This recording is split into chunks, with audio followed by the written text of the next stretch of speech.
Hello and welcome to Six Figure Authors, the show that helps you take your writing career to the next level. I'm Lindsay Baroker and I'm here with my two co-hosts. I'm Joe Lalo. And I'm Andrea Pearson.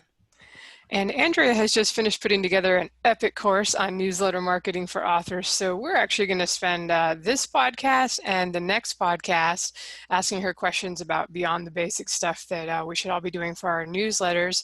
We're actually recording them on the same night. So if you happen to notice that we're wearing the same clothes both weeks, that would be why, for those of you who actually watch on YouTube. But I'll be busy next week, so we're just going to knock it all out tonight, and you will be getting part one and then part two. Very exciting. But we're essentially going to cover kind of how to use your newsletter to sell more books. We've talked a bit about setting one up before and about providers and calls to action at the back of the book to get readers to describe. So we're just going to try to really focus on basically selling more books, not so much the mechanics, although I think we have a few questions on some of that stuff, but like, what are we all doing wrong that we could, or even if we're doing it right, what could we be doing better? Before we jump into that topic, do you guys have any news or points of interest that you would like to share? Sure. Personal news, Free Wrench 6 is out. That is called Contaminant 6, and it was a cursed launch. I'm not going to go into too much detail, but everything from Amazon not putting out the cover to personal events in my life distracting me from paying attention to the launch week. It's been a heck of a thing, but it's doing okay. I just don't think I'm going to have very many reviews on this one because when push came to shove, me trying desperately to get reviews just completely fell off the table. But it's been, the people who have read it so far are raving over it. I've had a lot of conversations with like the super fans, so hopefully it'll do well in the long run. And at the very least, this is the second of the 3 book 6 releases, so I am on track to do my regular my plan for the year, which was to release book 6 of my 3 main series, ostensibly wrapping up each of those series, which means the only one left is my sci-fi series, and that's the next point I have here is Big Sigma 6 has gone off to the editor. I don't know when I'm going to release it. We had spoken earlier about how the end of this year, like November, is probably a no-no zone for releases, and December is seldom a good idea. So I want to release it this year, but it's a book 6, so I'm only competing with myself. I'm not going to get a lot of new readers, so as long as I can get to my core audience, I don't think my release date matters that much. Yeah, so I'll pick a release date for that at some point. And also, I don't know how long this has been around, but some of my fans were talking to me about it, so I thought I'd bring it up. Amazon has a book club front end now where you can sort of create book clubs to share. It's amazon.com/book clubs, I believe. And it looks like it's in early access right now. Early enough access that one of my fans who is Canadian can't make a book club yet. But seems like it's another opportunity for readers to get together and word of mouth spread books. And it seems like you're allowed to make your own book club. So I'm sure self-promotion through that means is not completely off the table. So look into it if you're the book club kind of person. It's the year of 6, Joe. It has to be this year. Yeah, it's true. I'll put it out on December 31st. I've never done that before. At 11:59, the last possible moment. Yeah, which time zone though? Because you could go for Pacific, and then it would be even later. That's. Okay, so I've got a new course out. Lindsay mentioned that already. Advanced newsletter marketing. It'll be available as 2 ebooks soon. I've just kind of been focusing mainly on that. I've got a deadline for a story bundle, and I'm not going to be able to get the whole course into 1 ebook on time. And so I was like, I'm just going to, it's a whole ton of information. And so separating it into 2 books is not going to be a problem. The first one will be just about newsletter or subject lines and previews. I'm still on a break from writing while Nolan studies to take his exam. He's applied to take it, and there's this application period where you apply to take it, and it takes them 5 days or so to review your application. And sometimes they get audited and sometimes they don't. And if you get audited, it's an additional 2 weeks. And so he doesn't have a date set for taking it. But once he gets the application is accepted, then he'll be able to set a date for that. And that's pretty much all that's been going on in my life that's worth noting. All right. Well, I didn't mention it in the intro, but I am podcasting to you from Bend, Oregon, one of the few cities not directly in the path of a fire right now, recording this on September 10th. And I wish I was joking, but basically most of Western Oregon is on fire, joining California and Washington. I retweeted a post of like, I don't think people know how much of the West Coast, not even the coast, just the West is on fire right now. So that's crazy times. Hope that if I'm sure if you have had to evacuate, you're not listening to our podcast right now. But if you are stuck somewhere and you are listening, very sorry. Hopefully, I don't even know what to say. Hopefully things will work out. If you lose your house, it doesn't really work out. So kind of a sucky time. And it's weird because I have lived in the area off and on since the early 80s when we moved here when I was a little kid. And fires used to be something that like maybe happened over in Montana somewhere, and then John McLean would write a book about it, you know, if anybody died, and there'd probably be a folk song about it. And as I said, now it's just like, oh, every summer, how bad is it going to be this year? But usually not the western half of the state. That's the dry. I mean, that's the really wet side with all the rain, all the jokes you've heard about Portland and Seattle. So if you can imagine, crazy times. All right. As far as book news goes, I thought I would just mention that Amazon has been kind of putzing around a bit with the free books. A couple weeks ago, somebody pointed out that the free lists were kind of disappearing, coming and going, and that the books that were like perma-frees had been free for years, and you know, people finding them in those free lists were suddenly, they were still free to buy, but they were showing up with like a crazy high ranking in the paid store. And a lot of them have now reverted back. So hopefully this is just a buggy, glitchy thing. But I just peeked before we started recording in my Dragon Blood box set, which is one of my, you know, standard. I've talked about how that one is, that series has done great for me. And, you know, a lot of people still find it even when I'm not promoting it. Well, nobody's finding it now because it's not showing up in the free list, and it's like 400 in the paid store, which doesn't make any sense really for free books. So that's crummy. Hopefully just a glitch. I always am thinking about how I will change my tactics if I have to, you know, I'll put things back to 99 cents, but you always want to wait with Amazon, see, you know, give it a month to see if something's just a glitch or if it's a new feature that they've rolled out.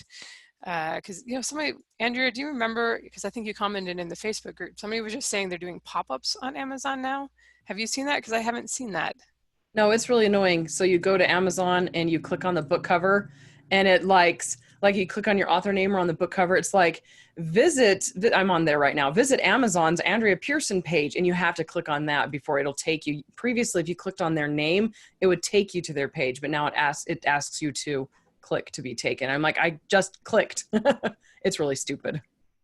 Okay, I may know what you're talking about. I may not have noticed that was a difference, or I may not have seen it yet. Amazon often kind of A/B tests or something, rolls out some things temporarily, and some people see it and some people don't.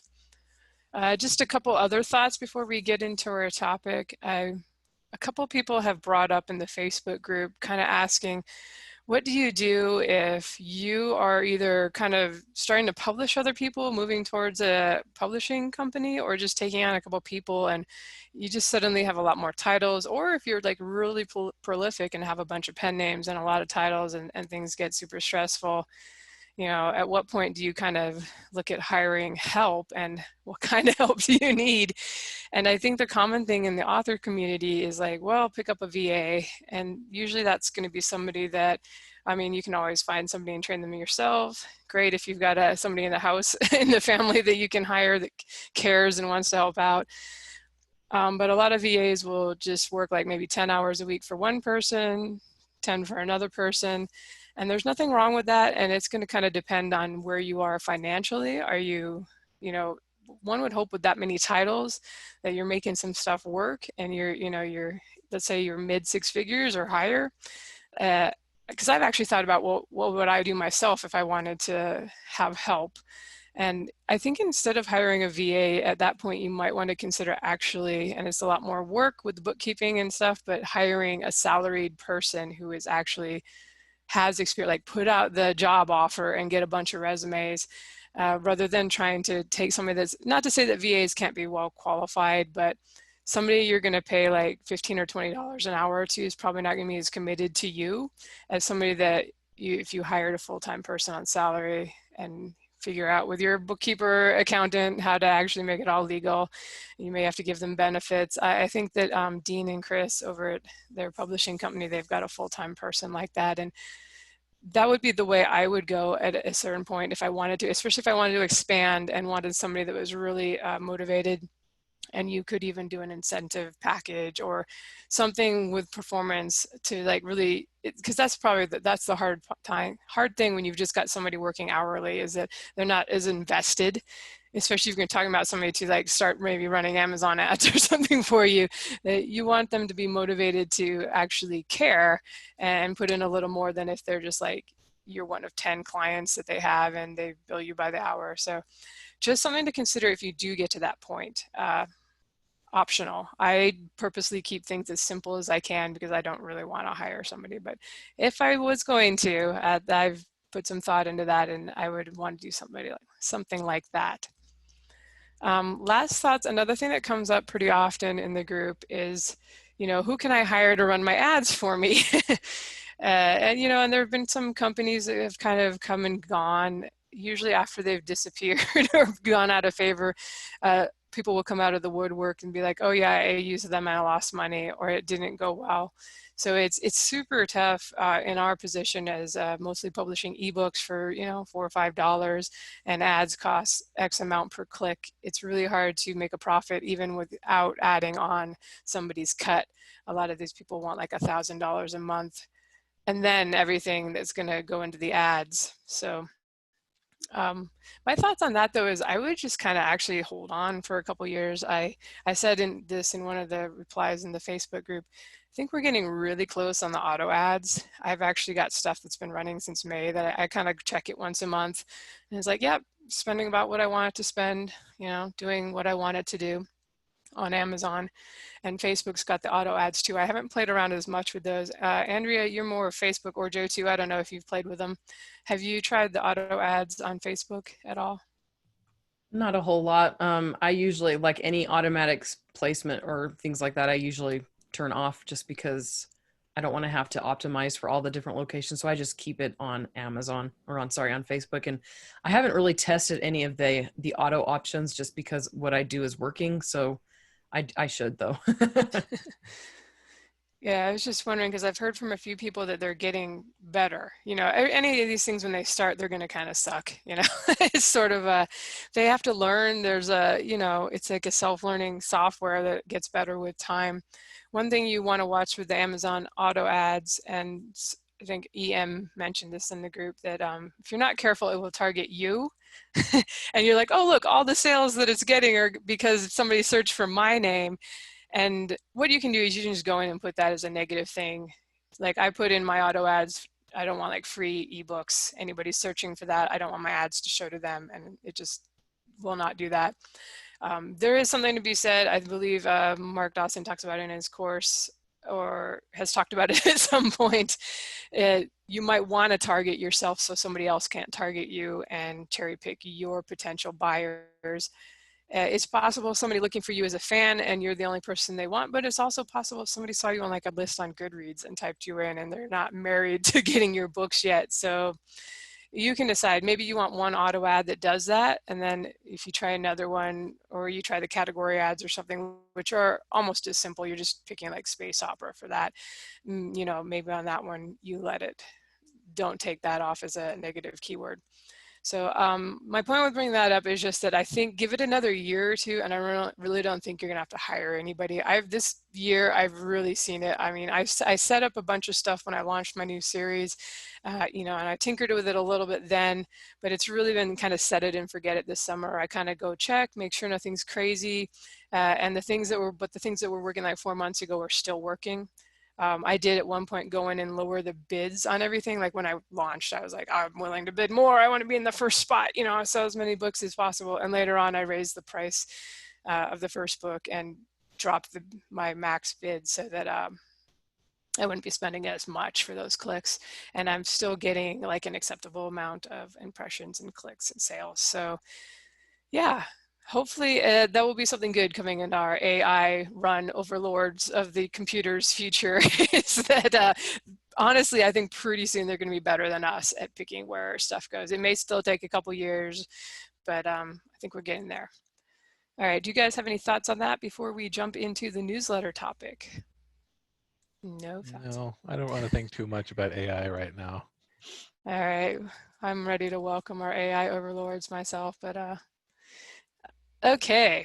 So let us jump in. Before we start grilling Andrea with questions, I thought we should each just kind of remind, or I don't know how much we've shared in the past. I have a horrible memory, but let's say kind of what we do, like what provider we use, pros and cons to them, and basically how we currently use our newsletters.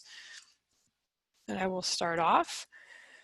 My provider is Weber, which I don't think any other authors at all use. I never hear them mentioned.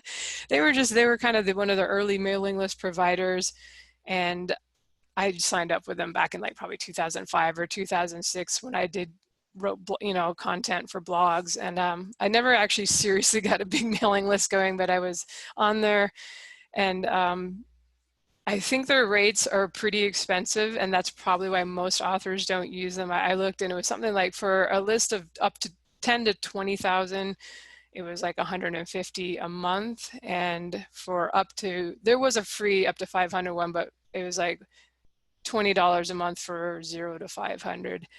That's if you sign up today. The reason I've never even considered leaving them is because I've just grandfathered in on an old plan, and I pay not even $150 a quarter for my list of like 30,000, or I think, I'm about 30,000 between two lists. So, and they've been super reliable. I've just kind of, every time somebody talks about what this mailing list provider did, or like changes that make it not as favorable, I'm just like, well, I'm glad that these guys are just really, really reliable for me. I don't think I've ever even emailed service or had to. And I have a fantasy list and a sci-fi list, each with their own set of bonuses, each with a different site page on my website.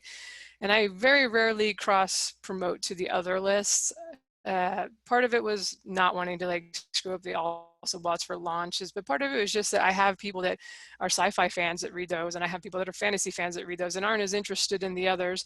And then if they are interested in both, they just sign up for both lists. So that seems to be a way to, one thing I don't want to do is when I'm doing like, this is basically the sci-fi series year, let's say, or the urban fantasy series year, I don't want to be sending out a whole lot of emails about urban fantasy to the people that are just like, I just want spaceships. I really don't care about this. So that is why I chose to do two different lists for my two different genres. I mostly just email for new releases since I publish often. I will also do sales sometimes too, especially if I've been publishing sci-fi and kind of neglecting my fantasy people. Because I haven't published anything new, I will like maybe run a sale or send them an email that's like, hey, these are all the free things I have right now, and just try to give them a little something now and then. And the reason I do only new releases, which Andrea is going to tell you why this is a horrible strategy and you should not do this, is just at this point, my lists are large enough that I get a lot of replies that I then have to reply back to when I send emails. So I'm basically making myself a lot of work every time I email, not a lot, but work every time I email. So it's just, that's the reason. And I think you'll probably find, like, I'm not a super seller. I'm not like some of the people out there, but I'm also not somebody with like a real small list with not that many people yet. There's a lot you can do when you're still like really excited when somebody replies or somebody emails you. After 10 years, I'm kind of like, oh, I'm still happy to hear from people, but at the same time, it's like, okay, this is extra work when I want to be writing. So that's my reason. But if I were starting from scratch today, I would do the autoresponder series, set up so when somebody signs up, they get a few emails, maybe a week apart with like links to like, here's this book one, or here's the new book series that I'm launching, or did you check out this older series of mine that's one of my favorites? Because I absolutely make sales every time I email. And I think that you guys will find that too. And that's why it's a good idea to send emails. Even if you're not selling anything in that email, usually you see a little bump, like people remember you exist and they go see, oh, I wonder if I've caught up with everything. And of course, if you put links to the books, you make sales. So, but right now I do it around new releases because I'm kind of in that mode at that time that's what I got to do. I got to do the admin that goes with releasing a new series, especially, but new release stuff. And the problem with the autoresponder stuff we'll talk about is that they're trickling out, like you're not sending them, they're automatically going out to new people who sign up. And so you're going to get emails back if you ask for them back, or if people will just reply anyway if you don't want to ask for an answer. So I'd have more emails coming in during times when I'm kind of in my writing mode. So, but that is how I use mine now. And Joe and Andrea will tell you what they do, and everybody can kind of figure out what works for them. And All Lindsay, right. Lindsay, Moving on. Lindsay, if it ain't broke, don't fix it. Well, your system works for you. It works, but it is one of those things, that is one of those things where I think I could do much better, but I have to choose, you know, and we all do, like, what are we going to prioritize spending our time on? And for now, you know, if I ever get to the point where I'm writing only 4 books a year only, maybe I'll have more time I want to put into email, we'll see. Or I hire that salaried person, they can do the email. All right, next up. All right. As for me, I use MailChimp. I actually started off using a personally maintained spreadsheet, which was, don't do that. But I didn't do it for very long. So that's not too much of a problem. I have never really done aggressive newsletter building. So my list is almost entirely organic. I think I did one great big newsletter builder a while ago. I ended up removing almost all of those email addresses because they were by far the least responsive email addresses I had. My list hovers between 3,000 and 5,000, which seems like a gigantic range. I don't mean that it jumps back and forth between them. I just mentioned that I pruned it recently. So it was at 5,000 and now it's about 3,000, which is pretty small, but I'm happy with my open rates. I have had, I've added a 5 email long autoresponder, and that gives folks in order, basically. The first one gives people the goodies that I promised for them joining.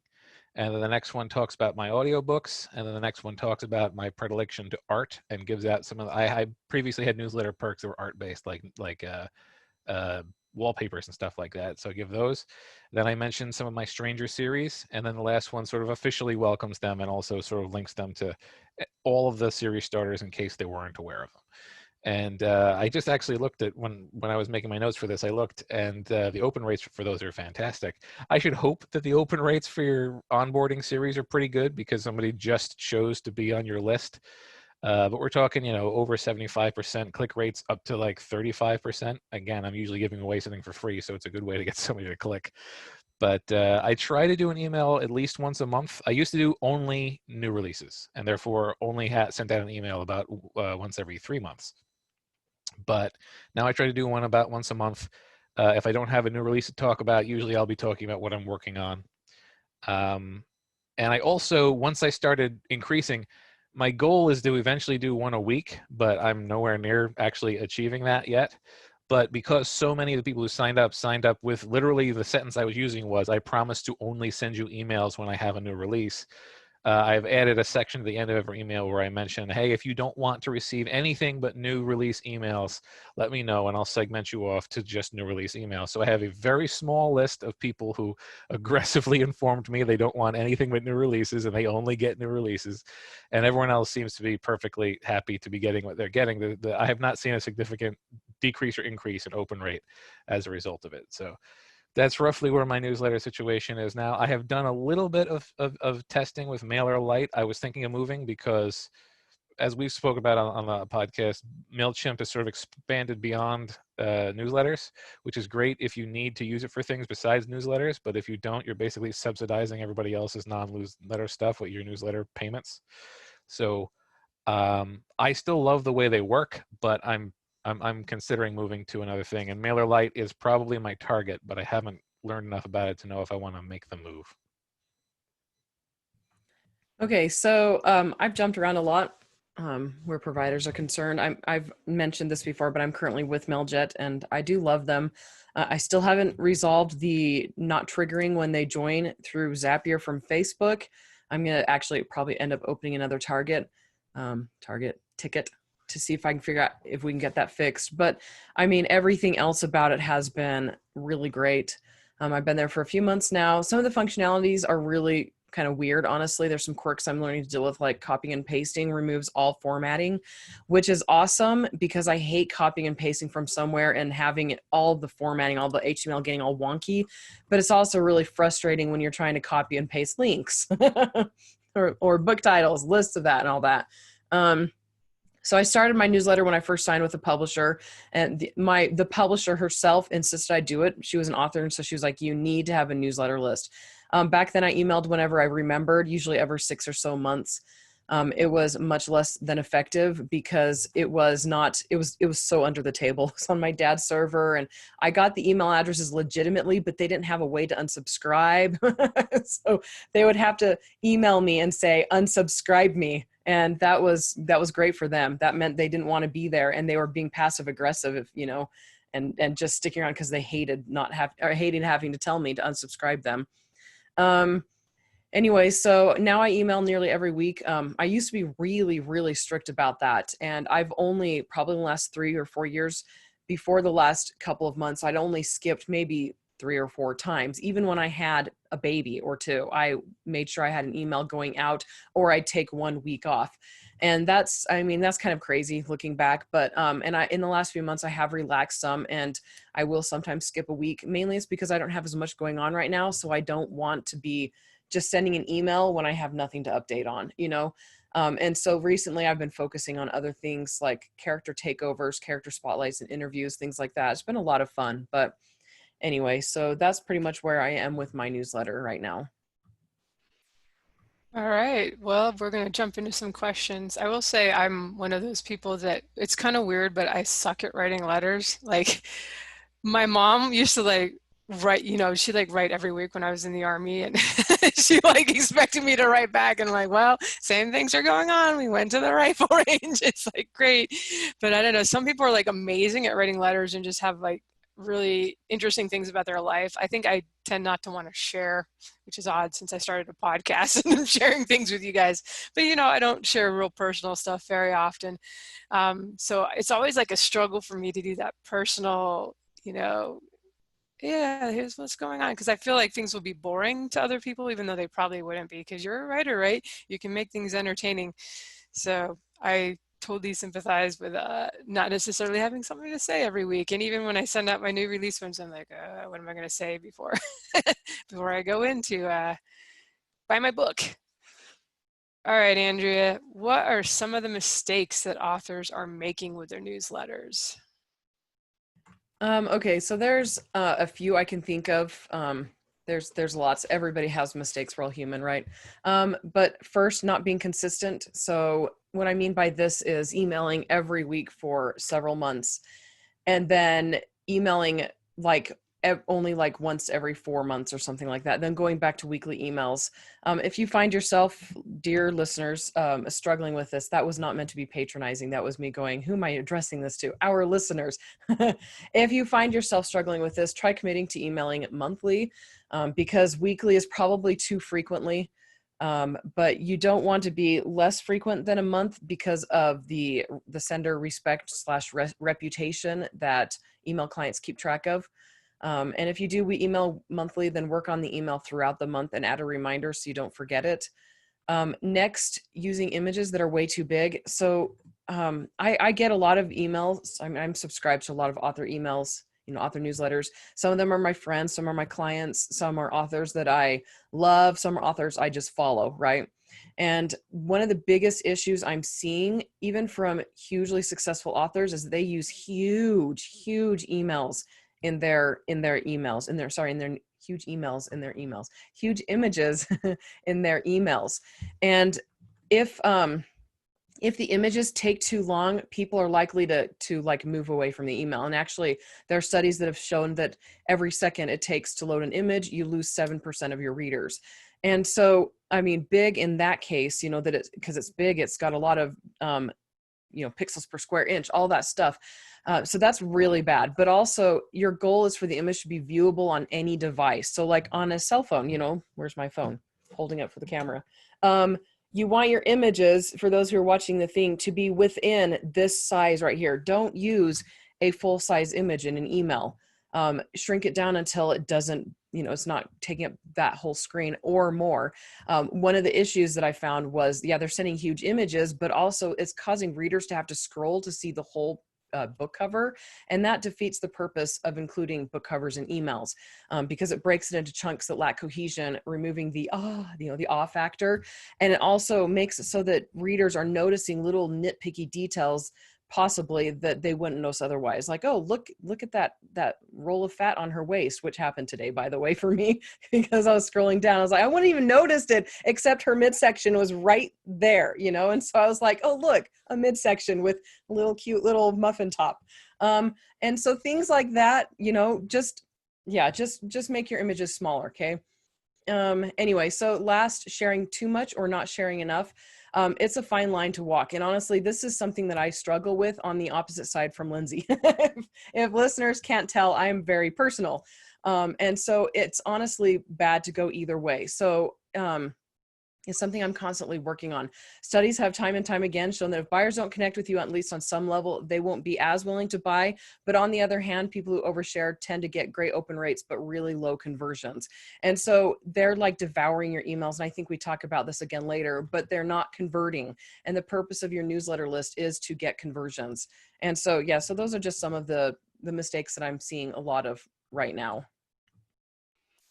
It's always tough to know like how to share without really sharing anything super personal.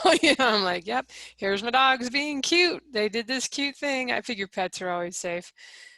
Question for you, like how big is too big for images? Like should you do like a cover that's like 400 by 600, or is that still too big?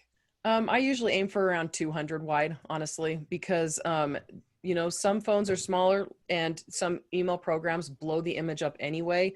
And so, I mean, if you force it to be smaller, I don't know. That's just what I've found in my emails when I send out. And some email newsletter providers actually force the image to fill the whole space that's allotted to it.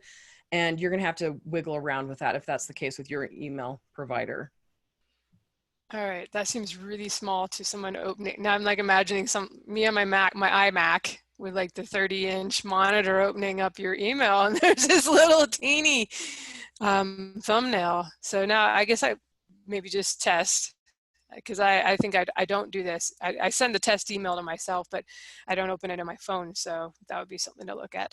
Safest thing is not to send, not to use images, but you probably want to throw your book cover in there at least. No, and also it also depends. So when I say 200 wide, that's my dots per square inch are usually set at 400. Most book covers are set at 300, and so that actually it gets bigger on the reader's end. And so you'll have to experiment and see what size yours needs to be to make it so that it doesn't require scrolling for a reader. I don't know if we talked about this later. I was going to ask too about templates. Like I always go super minimalist because I've received so many things that are broken from other newsletters. Is that something you worry about too with mobile and that sort of thing? I use templates. My templates can be kind of extensive. When it comes to my selling emails, I will generally send a plain text email or a very pared down email. Templates, let's see. Yeah, I mean, if the important stuff is in the section that's towards the top and it's not broken, then it kind of doesn't really matter if like your dog, I mean, I love your dogs or my kids, right? If those pictures are broken because the main point of the email is there, obviously you want to make sure that it's going to load, but templates are such a huge time saver. And I do recommend having multiple sections in an email just so that people get used to seeing the same elements in the same place, like an unsubscribe button. And I don't have this anywhere in our podcast here in whatever we're doing right now. But I like at the bottom in the footer, it always says unsubscribe here. That's what your newsletter provider automatically puts in. I recommend having a designated section where it's in bold and it's big, and mine's bright red. My unsubscribe thing is bright red on a white background. It says unsubscribe here. And the reason for that is people mark emails as spam if they can't find the unsubscribe, if they have to scroll down, if the unsubscribe is gray on a little bit darker gray. And that happens with these newsletter providers. They don't make it super obvious. And so I don't know where I was going, why I went off on that tangent. Well, it's important, and let's maybe segue into the next question because we're going to talk about that. What can we do to avoid getting shunted into the spam or promo folders? I should point out, I think I talked about this earlier, that I was having trouble with Gmail. I switched to doing it from my Comcast email, which is like 20 years old. And, I'm like, this is not very professional because I was like lb@lindsaybaroker.com, and that Gmail hates my domain name, guys. So it's working much better with just using the Comcast email address. But so question for you, what can people do to avoid that? Because that's like if half of your emails to all your Gmail subscribers are going into spam, that's like people that want to hear from you and are never going to see it. Yeah, no, definitely. That's where testing comes into place, because the rule of thumb is your domain name will be better. But everybody, there's going to be exceptions to every single rule. And so Lindsay's tested this. She knows that Comcast is just so reliable because they've been around for so many years, and so they get sent. And so yeah, actually making it easy for people to unsubscribe. If too many people mark you as spam, then you're going to end up in spam folders. And I actually, again, the promotions folder, honestly, I'm going to say something that's not super popular. Being in the promotions folder tab is not a huge issue. People don't check theirs regularly. So when it comes to like really quick sells and things like that, it's going to be really hard to catch people right away, but people do check their promotions folder occasionally and sometimes like regular once a month, once a week, whatever. I don't know what people regularly do, but you are sending a promotional email because you are selling stuff. And so getting out of there is very difficult. And I'm kind of the belief that getting out is kind of a waste of time. There's certain things you can do, like asking readers to drag your email to the inbox. And I can't find something I'm expecting. I agree. Lindsay said that. Yeah. So asking people to drag your emails to the main inbox, or having people respond to the first email. There's all sorts of ways to end up not in there, but honestly, you're going to almost always just end up back there again. And so it's one of those questions of is your time worth spent constantly fighting that promotions folder, or is it better spent doing other things? And again, if readers are looking for your emails, then they'll check there anyway. Let's see, email clients, like I was saying earlier, don't trust emails that get sent from casual sources like Gmail. And buying a domain, sending through that is usually the best way. It doesn't matter if replies get forwarded onto one of those regular email clients after that. So there's like these forwarding systems where you email from your domain and the response ends up in your Gmail or Hotmail account or whatever. That's fine. Too many images. We've already talked about having big images, but having too many images and too many links. And so that can get you in the spam folder automatically. Also using an exclamation point with a question mark. So that's kind of crazy. Love Western books. Download my book today. So that kind of thing will actually get flagged frequently and sent to spam folders, or just given, like in my email client, it gives a little hot flame that says this could be bad. Because anyway, I'm going to go off course there, or doing anything that would cause readers to mark you as spam. So sending irrelevant messages, not reminding people how and why they signed up, and not optimizing for mobile. And that was actually something that was really surprising to me. People get annoyed if they can't read emails on their phones, and they'll mark you as spam if they can't read on their phones. People are spiteful is what I'm learning. They're like, I hate the way this person's doing things, therefore they are spam. So yeah. All right. It's funny.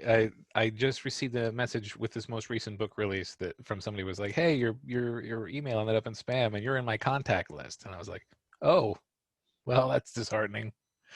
But it's going to happen to a percentage of your stuff almost no matter what. I've had emails from family members end up in spam, so sometimes it can get really overzealous. But so sincerity versus clickbait. It seems like a lot of newsletter marketing is balancing sincerity and being genuine with getting people to bypass the part of their brain that decides whether or not they're going to click something and just makes them click a thing. So how do we balance out our tactics to avoid, or at least to avoid overtly seeming to be manipulative? I started talking before I unmuted my microphone. Yeah. So yeah, being clickbaity and all of that, that's definitely something you want to avoid. It's always a good idea to do anything that's going to be seen as manipulative. My rule is this: it's fine to occasionally do something weird in a subject line or do something even clickbaity, as long as it is finished in the email 100%. So if you put something clickbait in the subject and it doesn't relate directly to your content, your email, you're going to get spam reports or just really annoyed people who are less likely to open future emails. So you can get creative with subject lines, and sometimes seeing a crazy one can lead to great ideas for content. I'm not going to get into it, but there's just so many awesome ideas out there. Just like Google great subject lines or crazy subject lines, or take my course, because I give you ideas too. But there's you can do all sorts of crazy things and still have it be sincere and genuine if it is followed up 100% inside the email. And also A/B test your subject lines and test them on real people. So not just A/B testing in through your provider or through emails, but test them on real people, like have them tell you their knee-jerk reaction if you're worried about something being too clickbaity or bordering on sincerity. I think when it comes to subject lines, I'm probably super boring, super low key. I'm just like, new Star Kingdom book is out. You know, it's like a bonus scene with Sundari. That's a character. But I think that really works for my readers, since I get them from the back of my books. So they're like fans already when they sign up. I don't know how effective that would be if you were doing, kind of just giving away a free book in order to get people to sign up cold, and then they may or may not have read the book and, cared about you. But I do try to always put the new book title or the series title or something in the subject line to trigger the memory, like, oh, that's the series I'm reading. So at least my open rates are pretty good, and I don't get too many spam reports considering the size now of the list, which is, I know, modest size compared to some of the people out there with 100,000. But do you have any tips for subject lines that get opened? Yeah, that's such a big question. There's just so much out there. So first, start with action verbs. If there's something you want them to do, put that at the very start of the subject line. And along those lines, don't hesitate to use calls to action right in the subject line. So for example, grab your copy of Title now, or pick up Lindsay Broker's latest release now, or, things like that. Try single word subject lines, because eyes are drawn immediately to the shortest subject line. If it's really, really short compared to the other ones, like one word, they're going to be surrounded by long ones. And so the reader's eyes are going to be drawn to that immediately. And it is manipulation, but it's not dishonest manipulation. This is not unethical, let's see, try a numbered list. That's also a good thing to do. So 10 reasons to read Title today, and then have a bullet point list of things in there for them to read. And then you can also tease them with what they'll find in your email. Like, my favorite book is ... And so it goes off, and then they don't get to see the answer until they open it up. Or one that I did, oh my gosh, and Lindsay and Joe, you guys are probably going to say I'm evil for this. I said, why I hate Anne McCaffrey's books ... That got a lot of opens. But I was like, that first book, the main chick was getting slapped all the time by her husband. I was like, didn't read it as a kid. I read it as an adult, and I was screenshotting slap after slap after slap. And I was like, this sucks. Anyway, sorry. All right, so this is a sort of a quick sort of add-on to that, and sort of talks about what you were talking about, where it needs to be readable on all devices. How long should our subject lines be? Because I have been known to write particularly long ones, and I'm trying to get over that.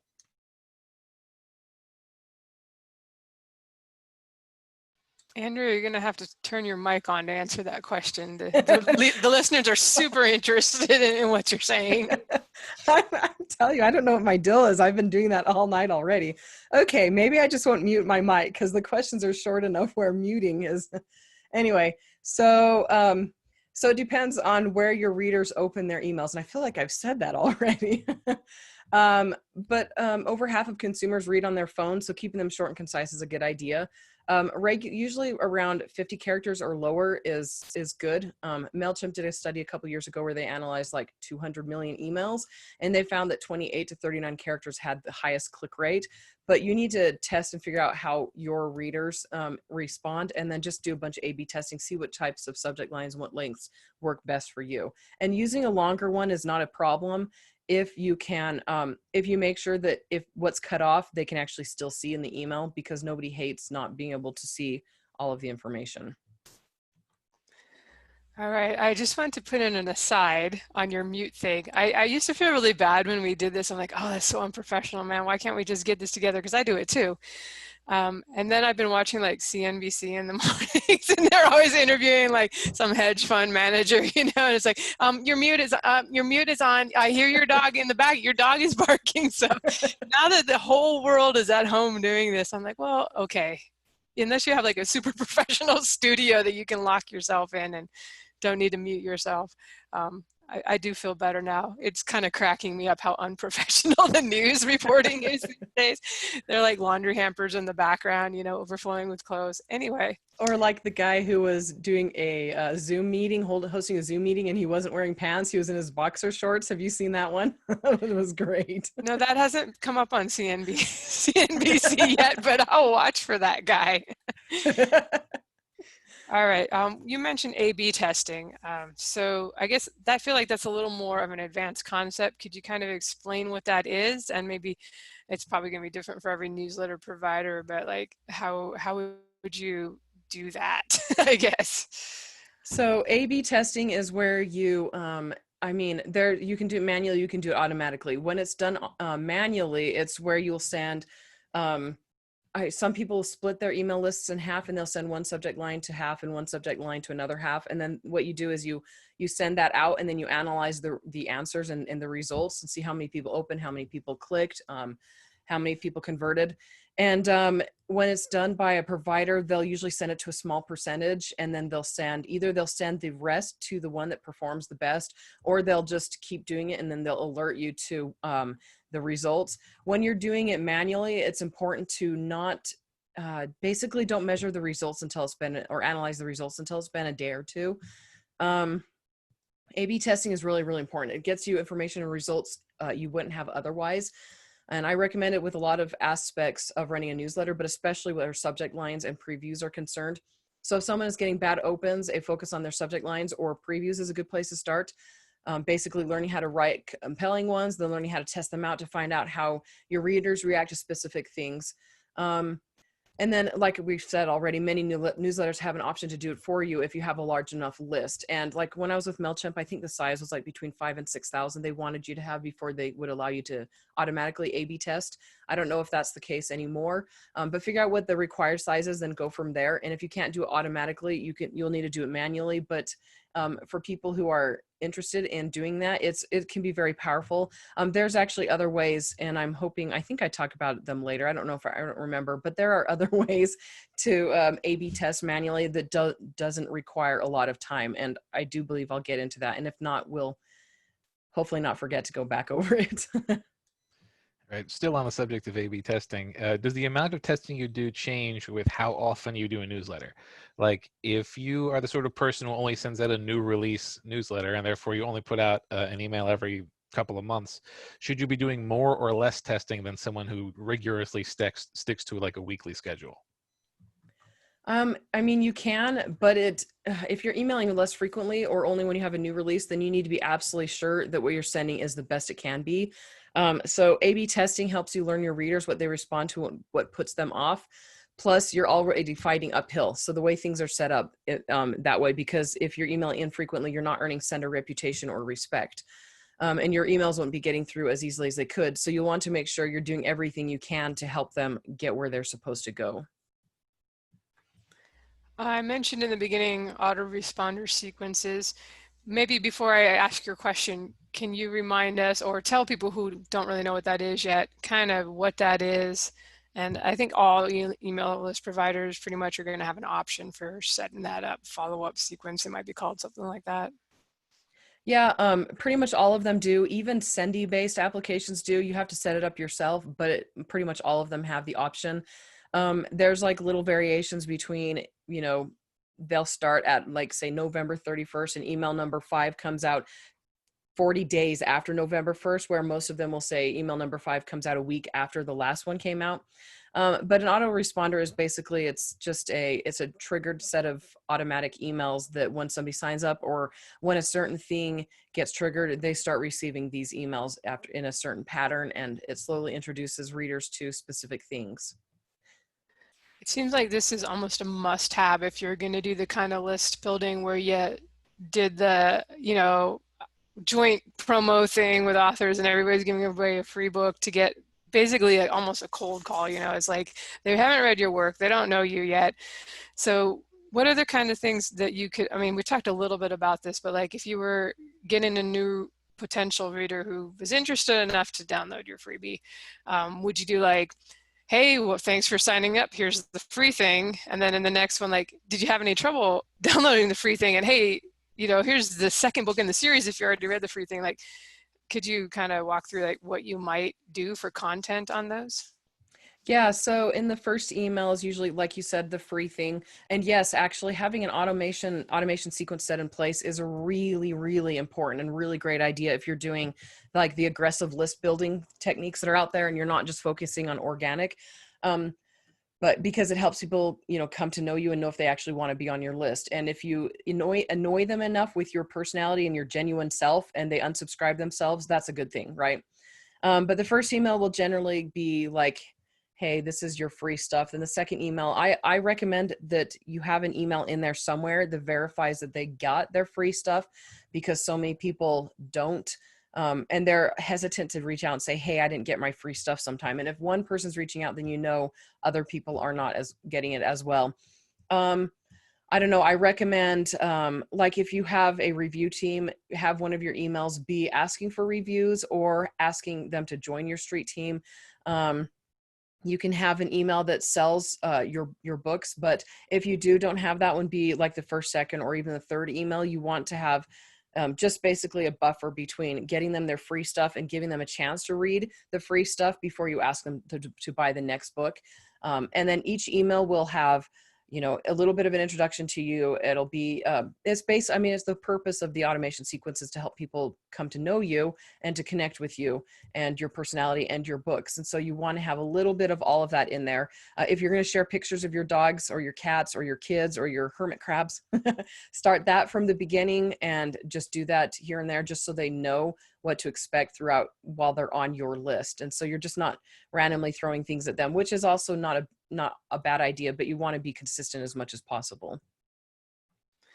And I should add, I don't mean to imply that if you're not experienced, but if you're an author who's getting the emails from the back of a book, you shouldn't do this. I don't, but that's not necessarily a good thing. I keep thinking about maybe I should set one of these up because at this point I have so many series out there that it's hard to know what they came in on. So that's one of the problems. I have for my bonuses, I don't think we have any questions about bonuses. Like for my fantasy one, they get whatever bonus scenes I promise them for the series they're reading. And then I also do like a 4-book starter set that's got 4 of my book ones in it from a different series. So it's like, but I send it all, I get all to them at once. Here's all your bonuses. So I wonder if I should go in and I know I should, go in and do one like, did you get the stuff that I sent you, like you said? And then one like, well, and then maybe one like, well, this is one of my early books that I really love that hardly anybody checks out. So you could check that out too if you wanted to. Or when you have a big backlist, it probably is worth pointing people to some of your other books, especially maybe your not biggest sellers, to get them into that. I don't know if you have any thoughts on that too. I used to have like emails that would, go through all of my back series and everything. And I just found that readers naturally find their own way to backlists, and like my lower selling series, they're probably not going to read those anyway because there's a reason they're not selling well. And so, email space is kind of valuable. And so, you could have them go to, books that don't sell as well, but readers are very inquisitive. When they find an author they love and they've read a whole bunch of their books, they're going to start downloading those books. And am I still connected? Because it's saying I'm having problems here. Can you guys still hear me? Yeah, we're hearing you just fine. Okay. So Yeah, so I wouldn't, I mean, do it and test it, right? And then this is also for listeners, like test what works best for your lists. And then also, I didn't fully answer your question, but doing one right, like doing an automation sequence right, means making sure you have them trigger automatically when someone signs up, and double checking that, triple checking that, just making sure that they're actually being sent the way they're supposed to. And then you also want to send emails frequently in the beginning, just to help them remember who you are, and then gradually dropping to about once a week, and then, or if you email less frequently than that, to once every other week or even once a month or whatever, just making it so that it's a habit to them and they know who you are. And then also an automation sequence, you're going to want to put the most important stuff in front of readers. And so one of the really awesome benefits, and this was actually what I was referring to earlier, one of the really awesome benefits of automation sequences is it's a great way to A/B test automatically without having the required list size. So what I did in the beginning is I picked a bunch of subject lines and I sent them up, and I put it on, I had like 6 emails or 5 or 7, I can't remember. And I had those go out for a few months, and then to like about to about 1,000 readers. And then I created a new automation sequence. What I did was I copied the old one, and and the reason you want to do this, you don't want to start over from scratch because that's a waste of time, but you also don't want to use the old automation sequence and switch to new subject lines because that messes up the data. So you start out fresh with the new automation sequence, and you put in different subject lines, and then have it sent out for the same amount of time or to the same number of readers, and then compare the information. This is probably the most beneficial way that I've learned how to analyze subject lines, and the most, it's been the best way for me to learn good subject lines through that, is by doing that. And so that was before I even had enough people to do proper A/B testing. And I usually have more than one going at a time, so I can easily compare now without having to pause one and start a new one. And so that's been really helpful. All right. So I mentioned earlier the size of my newsletter, and it was, like I said, 3,000 felt a little bit small. Is there a target size for a newsletter, or should we always strive for more? Given the fact that most newsletter providers charge more for larger lists, it seems like at some point there's a cost-benefit analysis that needs to be done. And can you guys still hear me? Yeah, your video froze, but we are hearing you. Okay, because it says Zoom is not responding. So I can still see you guys and you're still live. So I'm just going to keep going until hopefully it doesn't end. And I know we're ending here soon anyway. But okay, so most authors aren't content with where they're at financially, newsletter size, etc., things like that. So ideas they've turned into books and series, numbers of reviews. We're naturally going to be striving for more. And then organic lists lose 14% of subscribers a year, with inorganic lists naturally worse than that. So if you're not building your list, you're losing it because there's no way to keep it at the same level. There's no such thing as plateau and keeping it plateaued. It's either going down or up. And so keep that in mind. And I wouldn't say there's a target size. Lists that are around 500 with very active and supportive subscribers can be more effective than a list of 10,000 with mostly dead weight. But definitely, yes, make sure it's actually making back the money you're putting into it. If it's not, then there are a lot of factors that need to be considered, like subject lines, content, not sharing enough, sharing too much, reader engagement, how frequently you're releasing. There's just all sorts of different things that go into whether your list and why your list is not performing the way it should be. All right, cool. Well, we're having a little technical issues with Zoom, so I think this is going to be a good stopping point for this week. Andrea, thank you for the excellent information. And we are going to have part 2 of kind of advanced newsletter stuff coming up next week for you guys. In the meantime, thank you for listening, and thank you to Joshua Pearson for producing the show. You can find the show notes or leave a comment or question at sixfigureauthors.com with the number 6. And we have the Facebook group, which we mentioned a few times here. Just search for Six Figure Authors on Facebook, or I've got the link in the show notes on the website too. Thanks, everyone. Have a good night. Bye. So, everybody.